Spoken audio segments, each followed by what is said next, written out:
Partout dans le monde, les navires de tous les secteurs sont en train de prendre de l'ampleur. Les entreprises concurrentes s'efforcent de construire des navires plus grands, plus performants et plus volumineux. Et ces méga machines sont devenues des merveilles d'ingénierie moderne. Comme celui-ci, qui est presque 20 fois plus grand que ce camion. Et celui-ci qui est si énorme qu'il peut transporter une flotte entière d'autres navires. Vous voulez en savoir plus sur ces engins colossaux? Alors restez dans les parages.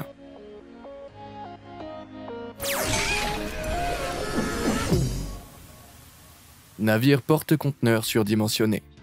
Pour commencer notre recherche, nous nous rendons en Corée du Sud, où le HMM Algeciras, qui bat tous les records, a été mis à l'eau en 2020. Cet incroyable porte-conteneur peut transporter près de 24 000 conteneurs sur son immense pont, qui mesure 400 mètres de long et plus de 60 mètres de large. C'est presque la taille de 4 terrains de football mis bout à bout. Cependant, vous ne pourrez pas lancer une peau de cochon sur ce pont parce qu'il est généralement chargé de conteneurs standards de 2,50 m disposés en rangées de 24. Lorsque ces conteneurs sont empilés, ils peuvent atteindre une hauteur stupéfiante de 33 mètres. Alors avec de l'espace pour tous ces conteneurs, que peut transporter le HMM Algeciras sur les hautes mers? En un seul voyage, il peut transporter plus de 8,35 millions de fours à micro-ondes, 223 millions de bananes, ou si vous préférez une comparaison avec un peu plus de semelles, 386 millions de paires de chaussures. Si tous ces chiffres impressionnants en font le plus grand navire de ce type à l'heure actuelle, ce ne sera plus le cas pour longtemps. Deux tout nouveaux porte-conteneurs capables de transporter chacun 24 232 conteneurs sont en cours de construction dans les chantiers navals chinois en ce moment même. Ils devaient prendre la mer fin d'ici 23, mais d'ici là, le HMM Algeciras reste le roi incontesté des porte-conteneurs. Maintenant, si des faits comme celui-ci vous font vraiment vibrer, pourquoi ne pas diriger votre curseur vers les boutons j'aime et s'abonner et cliquer rapidement dessus? C'est fait, c'est parfait. Maintenant que nous sommes en ordre de marche, plongeons dans le vif du sujet. Navire de construction colossale. Souvent équipés de grues, d'oléoducs et même de plateformes pétrolières, les deux coques emblématiques du Pioneering Spirit donnent l'impression que le transport de ces charges massives est un travail facile. Avec 380 mètres de long et 120 mètres de large, ce navire surdimensionné est considéré comme le plus grand navire de construction au monde. Il est tellement énorme que s'il était basculé sur le côté, il serait à la fois plus haut et plus large que la Tour Eiffel. Et comme si cela ne suffisait pas, le Pioneering Spirit n'aurait aucun mal à hisser la tour de 10 100 tonnes, car sa capacité de levage atteint le chiffre phénoménal de 48 000 tonnes. En fait, il est si puissant qu'en 2017, il a battu le record du plus grand levage en mer en retirant les 24 000 tonnes de topside de la plateforme Brent Delta. C'est plus de 6 fois et demi le poids de cette tour française sophistiquée. Le levage d'objets sur Terre est un processus assez simple, car de nombreuses machines peuvent être mises à la terre en contrebalancée sans difficulté. Mais les navires de levage marin nécessitent une ingénierie complexe pour s'assurer que le navire et sa cargaison ne chavirent pas soudainement.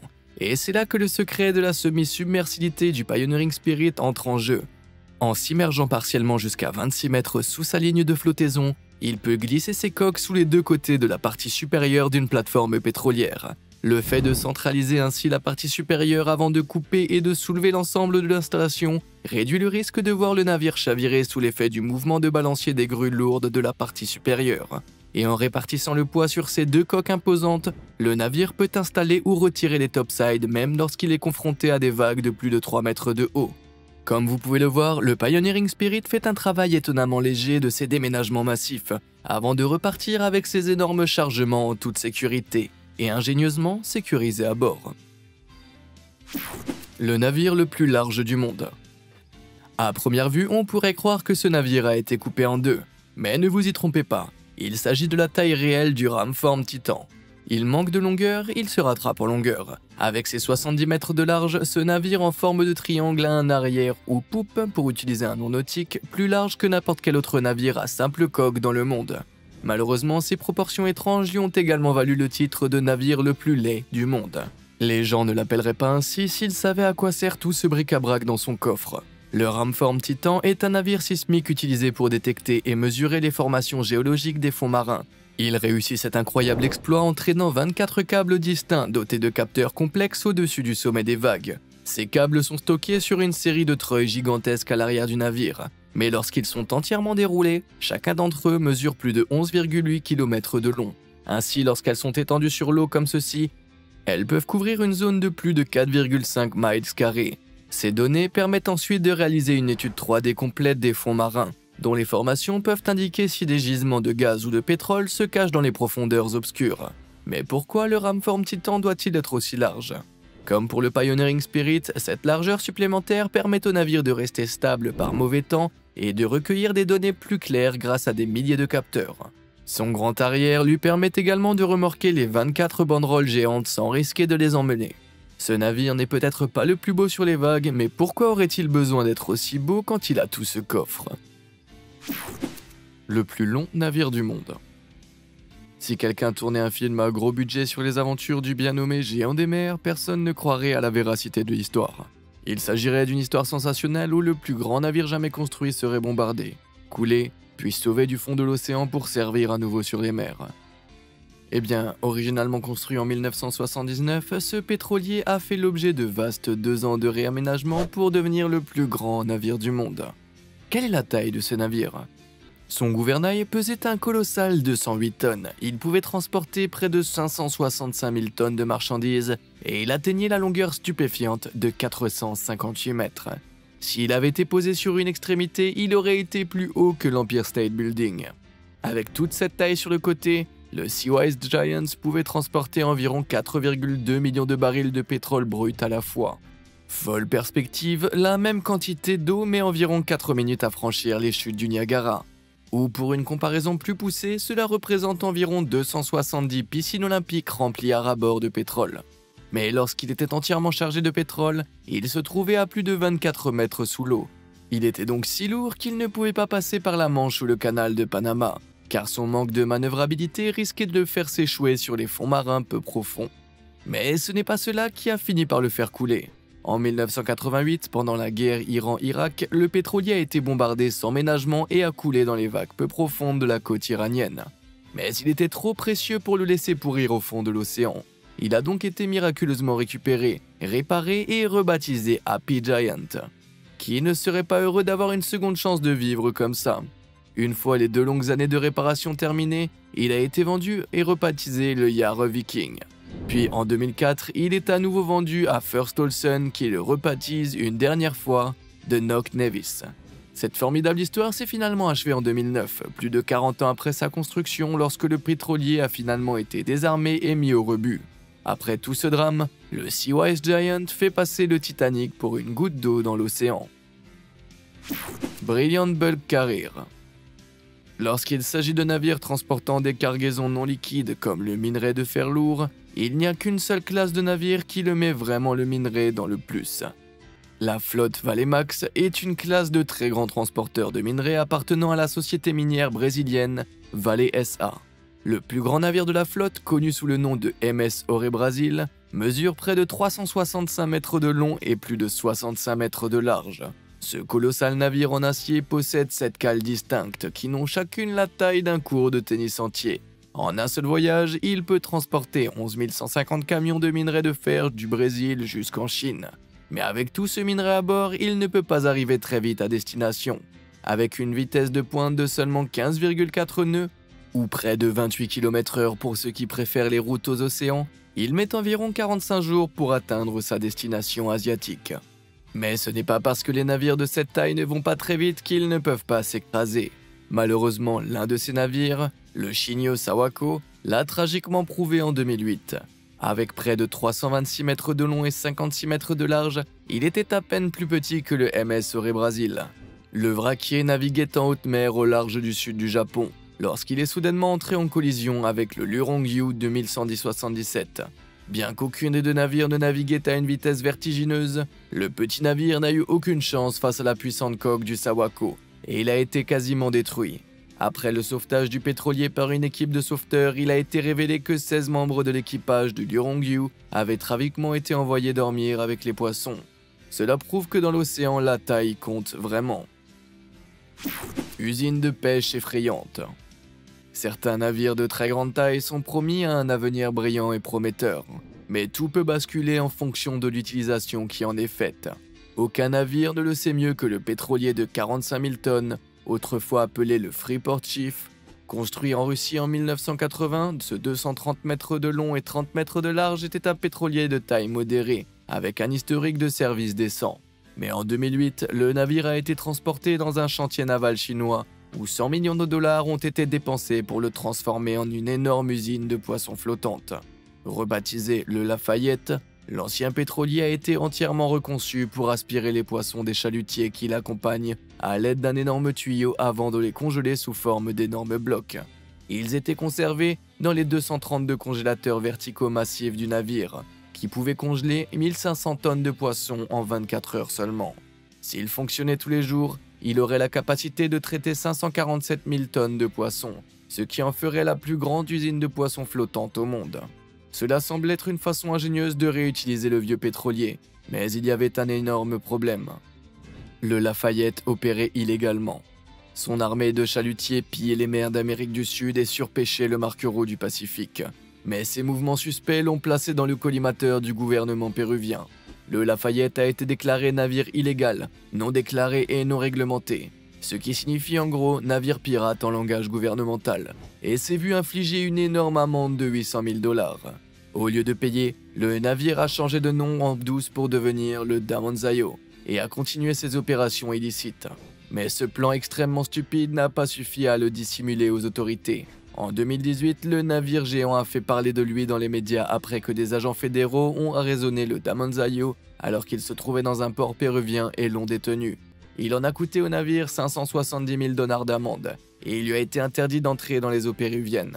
Espérons que cela apprendra aux futurs pirates à ne plus jamais s'en prendre aux maquereaux sud-américains. Navire de transport lourd et imposant.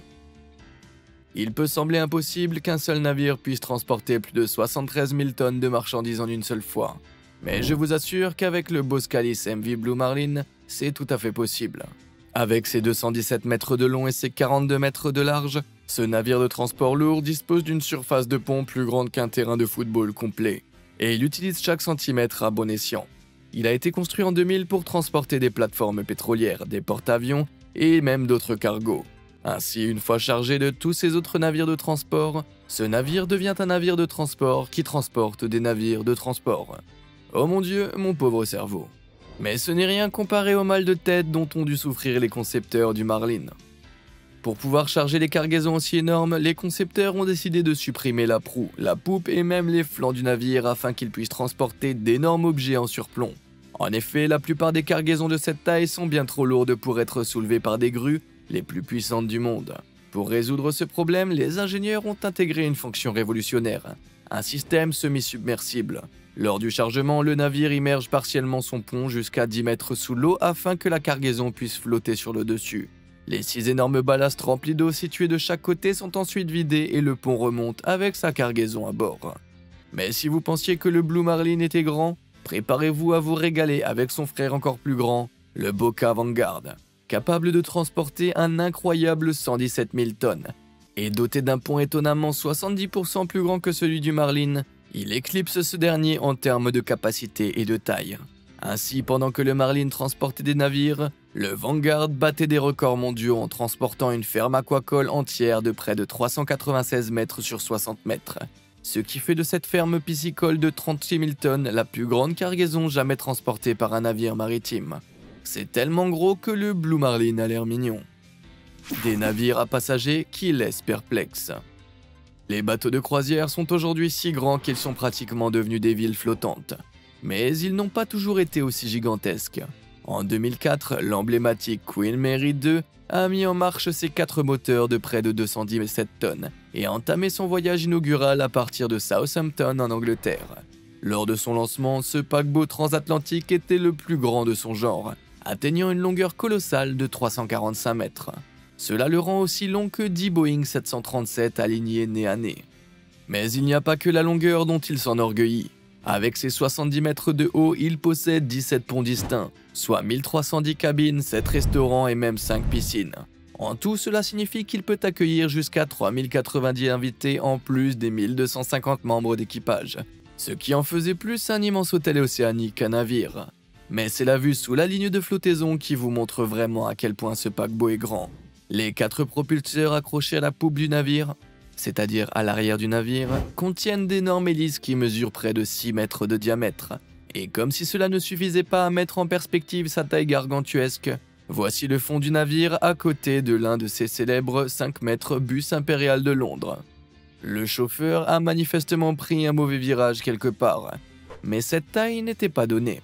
À l'époque, la construction du Queen Mary 2 avait coûté environ 550 000 millions de livres sterling, ce qui représente la somme stupéfiante d'1 milliard de dollars en moula d'aujourd'hui. Mais ce n'est rien comparé au plus grand navire de croisière qui navigue actuellement autour du monde, le Symphony of the Seas, avec ses 362 mètres de long, 72 mètres de haut et 47 mètres de large, le plus grand navire à passagers au monde a coûté la bagatelle de 1,35 milliard de dollars pour sa construction en 2016. Avec une jauge brute de 230 000 tonnes, c'est-à-dire son volume intérieur total, ce paquebot de luxe peut transporter un nombre impressionnant de 5600 invités et près de 2400 membres d'équipage. C'est plus de 3650 personnes de plus que le Queen Mary 2 ne pouvait en transporter à travers les mers. Et comme vous pouvez vous y attendre, il n'y a absolument rien que l'on puisse qualifier de petit. Avec 18 ponts accueillant 22 restaurants, 42 bars, des théâtres, une patinoire et même le plus haut toboggan du monde en mer, il ressemble plus à un gratte-ciel latéral qu'à un navire. Mais avec tout ce bazar dans le coffre, ce véhicule gigantesque ne peut atteindre une vitesse de pointe de 22 nœuds, soit un peu plus de 35 km/h à son max. Il n'est peut-être pas très rapide, mais je suppose que c'est pour cela qu'il s'agit d'un navire de croisière et non d'un navire fusée. Des porte-avions étonnants. Depuis des décennies, les porte-avions sont des symboles de puissance navale et de prestige. Ah, et plus ils sont grands, plus ils paraissent intimidants. Mais si certains, comme l'USS Lexington ici, ont une taille terrifiante, aucun ne peut rivaliser avec la taille de l'USS Enterprise. Non, il ne s'agit pas d'un vaisseau volant fictif, mais du plus long navire de guerre jamais construit. Avec ses 342 mètres de long, si l'Enterprise se tenait debout sur son extrémité, il serait plus de 30 mètres plus haut que le célèbre bâtiment londonien Shard. Lancé en 1961, il a été conçu pour transporter jusqu'à 90 avions, ainsi que 4600 membres d'équipage à bord. Son pont d'envol disposait de plus de 4 ares d'espace utilisables, ce qui équivaut à 2,5 terrains de football. Cependant, ce navire était bien plus qu'un simple terrain de sport. À l'époque de sa mise en service, il était le seul porte-avions à être alimenté par l'énergie nucléaire, et 8 réacteurs distincts alimentaient les 4 énormes propulseurs situés de part et d'autre. Ceci permettait au porte-avions d'atteindre une vitesse maximale d'un peu plus de 33 nœuds, ou si vous préférez les taux un peu plus terre-à-terre, près de 60 km/h. Ce navire était vraiment unique en son genre, et même s'il n'était pas destiné à l'être. La classe de porte-avions Enterprise devait à l'origine être composée de 6 autres navires jumeaux, mais l'escalade des coûts de construction a rapidement mis fin à ce rêve radioactif. En effet, il a fallu 3 ans et environ 451,3 millions de dollars pour construire ce colossal porte-avions. Ce montant peut sembler dérisoire par rapport aux navires de croisière mentionnés précédemment, mais c'était en 1961. Aujourd'hui, l'inflation porte ce chiffre à 3,9 milliards de dollars. Oui, c'est un milliard avec un grand M. Heureusement, l'US Navy en a eu pour son argent, et l'Enterprise a fait partie de la flotte pendant 56 ans, jusqu'à sa mise hors service en 2017. Il a eu une belle carrière, mais je pense qu'il était temps pour ce vaisseau de faire face à sa dernière frontière. Destructeur indétectable. Malgré son apparence, il ne s'agit pas d'un Star Destroyer glissant sur l'eau. Ce navire à l'allure unique est le USS Zumwalt, un destroyer à missile guidé qui a été mis en service pour la première fois par la marine américaine en 2016. Comparé aux silhouettes classiques d'autres destroyers navaux, tels que le Harley Burke et Kidd, vous vous demandez peut-être pourquoi le Zumwalt ressemble davantage à une pyramide flottante. C'est parce que ce destroyer de pointe est conçu avant tout pour être furtif. Les systèmes radars détectent les objets en envoyant des salves d'énergie radioélectrique. Lorsque cette énergie touche un objet, elle est renvoyée au radar qui indique la distance de la taille de l'objet. Aujourd'hui, la plupart des navires métalliques naviguent en mer ont une forme arrondie, ce qui en fait des réflecteurs radars très efficaces. Cependant, les navires furtifs comme ceux-ci intègrent le nombre d'angles aigus dans leur conception, de sorte que les signaux radio sont réfléchis loin du radar, ce qui les rend beaucoup plus difficiles à détecter. En fait, le Zumwalt est étonnamment 50 fois plus difficile à repérer sur un radar qu'un destroyer ordinaire, et ce malgré sa taille colossale. Avec 185 mètres de long et près de 25 mètres de large, cet engin est 40% plus grand que les destroyers Harley Burke actuels, ce qui en fait le plus grand destroyer naval au monde. À l'origine, les États-Unis voulaient construire 32 de ces incroyables navires, avec 9,6 milliards de dollars réservés à la recherche et au développement. Cependant, les coûts de construction des navires ayant été largement sous-estimés, ce nombre a été ramené à 3. Malgré cela, en ajoutant les dépenses de recherche et de développement, les navires ont coûté la somme exorbitante de 7,5 milliards de dollars pour être achevés, chacun. C'est 5 fois plus et demi que ce qu'a coûté la construction colossale du Symphony of the Seas. Le Zumwalt n'est peut-être pas le plus gros navire en mer, mais c'est certainement l'un des plus chers. Cela m'amène à me demander à quoi ressembleront les navires furtifs de la marine à l'avenir. Peut-être finiront-ils par avoir plus d'angles à l'intérieur et à l'extérieur qu'un diamant? Ou trouveront-ils un moyen de devenir complètement 2D? Qu'en pensez-vous? Dites-le moi dans les commentaires. Le prélude inégalé. Lorsqu'il s'agit de taille pure, il n'y a qu'un navire qui semble vraiment aspirer au titre de plus grand bateau du monde. Pourtant, malgré toutes ses caractéristiques flottantes, il ne s'agit pas vraiment d'un navire.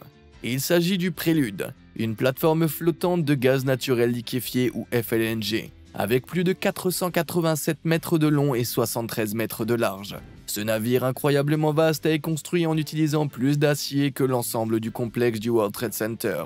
Non seulement cela, mais même sa hauteur, qui est sans doute sa mesure la moins impressionnante, le rend plus grand que l'emblématique Big Ben de Londres. Ou si vous aimez les comparaisons un peu plus américaines, elle est plus haute que la Statue de la Liberté. Contrairement à ces monuments, cette plateforme ne se contente pas de rester face à faire joli. Et il flotte jusqu'au gisement de gaz sous-marin et est fixé au fond de la mer par d'énormes chaînes d'amarrage.